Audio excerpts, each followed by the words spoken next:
The Miser and His Gold. Long, engaging moral story. Hook. Start of the video. He spent his whole life collecting gold but never spent a single coin. But one night, something happened that changed everything. This is a story that reveals the true value of wealth and the tragic price of greed. Story. In a quiet town named Sonipur, there lived a man named Girdhari Lal. He was known throughout the village, not for kindness, not for generosity, but for one single trait: his extreme greed. Girdhari was a miser. He lived in a tiny, broken-down hut at the edge of the village, wore old, patched clothes, and never bought anything new, not even food unless it was absolutely necessary. To the villagers, it seemed like Girdhari was poor. But the truth was very different. Years ago, Girdhari had inherited a small fortune from his father. Instead of investing it, donating it, or using it to live a comfortable life, he buried the entire amount, gold coins and all, under a large banyan tree behind his house. Every night, after making sure no one was watching, he would creep out of his hut, remove the large flat stone at the base of the tree, and look at his treasure. He would run his fingers through the glittering coins and smile to himself.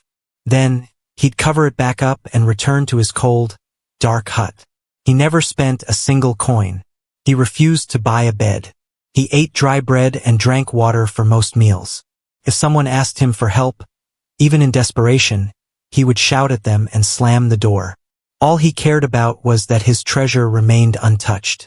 One day, a traveler named Armin passed through the village and stayed at the well near Girdhari's hut. Armin was poor but wise. He noticed Girdhari sneaking out every night and became curious. So one night, he followed him, quietly and carefully, and saw Girdhari digging near the banyan tree and gazing at something with great joy. When Girdhari left, Armin walked over and checked the spot. To his amazement, he found a pot full of gold coins. He was tempted, but instead of stealing, he came up with a plan to teach Girdhari a lesson. The next day, Armin went into town and told a group of villagers that he was going to teach the miser a lesson. That night, he returned to the banyan tree and took the gold, replacing it with a pile of stones. He then buried it carefully exactly as it was. The next evening, Girdhari did what he always did. After making sure no one was watching, he tiptoed to the tree, removed the stone, and began to dig. His hands touched something, but it was not smooth, round coins. It was rough, hard, heavy. Rocks. No, no, Girdhari screamed.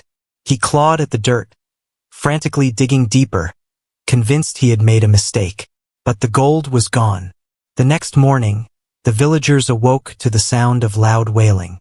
They rushed to the banyan tree and saw Girdhari sitting beside the hole, sobbing, covered in dust.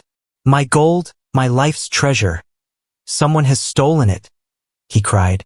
The village elder approached him calmly and said, "But Girdhari, you never used it. You never spent it. You never helped anyone with it. What good was it doing buried under the tree?" Armin stepped forward and said, "You might as well have buried a pot of stones from the beginning. The gold served no purpose, not even to you." Girdhari stared at them, speechless. The weight of those words crushed him more than the loss of the treasure itself. From that day on, something changed in Girdhari. With the gold gone, he began to speak to his neighbors. He accepted their offers of food and warmth. Slowly, he started to understand that true wealth was not in coins buried underground, but in the people around him, in kindness, and in living life fully. Though he never found his gold again, he found something far more valuable: connection, humanity, and peace. Moral: wealth is meaningless if it is hoarded and never used. True value comes not from what we save, but from how we share, live, and help others. A treasure hidden and unused is no treasure at all.